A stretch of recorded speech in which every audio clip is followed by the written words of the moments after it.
तेच सगळं घडवतात, तेच सगळं फिरवतात. ब्रह्मांड नाही कोणाला म्हटलंय? ब्रह्मांड म्हणजे सगळं ब्रह्मांड, ऊन पाऊस वारा सगळं तेच फिरवतात, निसर्ग तेच फिरवतात. तर मग बाकी गोष्टीचे प्रश्नच येत नाही हो. आपल्याला जसं ठेवलंय आपण ऑपरेट होतोय, बाकी त्यांना माहिती कोणाला कुठे काय द्यायचं, कोणाला काय द्यायचं. माध्यम असू शकतो आपण, पण परमेश्वर नाही आहोत आपण. म्हणजे लग्न वगैरे सगळं जमलंय की ती फॅमिली माझ्यासमोर आले आणि मला सांगितलं की हा मुलगा ही मुलगी यांचं लग्न जमवलंय आणि आता तुम्ही बघा. म्हणजे असं मी या दोघांचे फोटो बघितले, मी थोडंसं म्हणलं लग्न जमलंय, तर मला म्हणतात हो लग्न जमवून आलो आम्ही, जमलंय सगळं. मी म्हणलो या मुलीचं या मुलावर लग्न नाही होऊ शकत. नाही बोलतो आम्ही तर जमवून आलो लग्न. 4 दिवसांनी त्यांना फोन आला की त्या मुलीला या मुलावर लग्न नाही करायचं. मग मला त्यांनी सांगितलं असं असं घडलं, असं तसं. मला जाणीव झालेली. म्हटलं ठीक आहे, काय हरकत नाही, झालं तो विषय झाला. तेच होणार होतं. हा, जे होणार होतं होणार.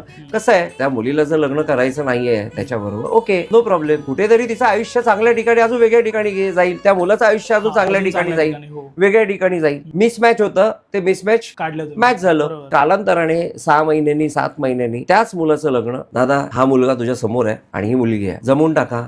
अच्छा, तुम्ही जमवून टाका, काही कसला विचार करू नका, जमवून टाका. पत्रिका जमत नाही. मी म्हटलं मी जेव्हा बोललोय की जमवून टाका, तर मी नाही बोललो. माझ्या माध्यमातून कदाचित नाही 100% ते बोलले जमवा, बाकी तुमची इच्छा. मी कधी फोर्स नाही करत कोणाला. पण त्यांनी माझ्यावर पुरेपूर 100% विश्वास ठेवला. कारण पहिल्यांदा तुम्ही जे सांगितलं तसं ते झालं. एक्झॅक्टली. आणि लग्नाला लागले. तुम्ही बिलीव्ह नाही करू शकणार, लग्न एवढा थाटामाटात झालं आणि ते दोघंही आज मस्त सुखी व्यवस्थित आहेत.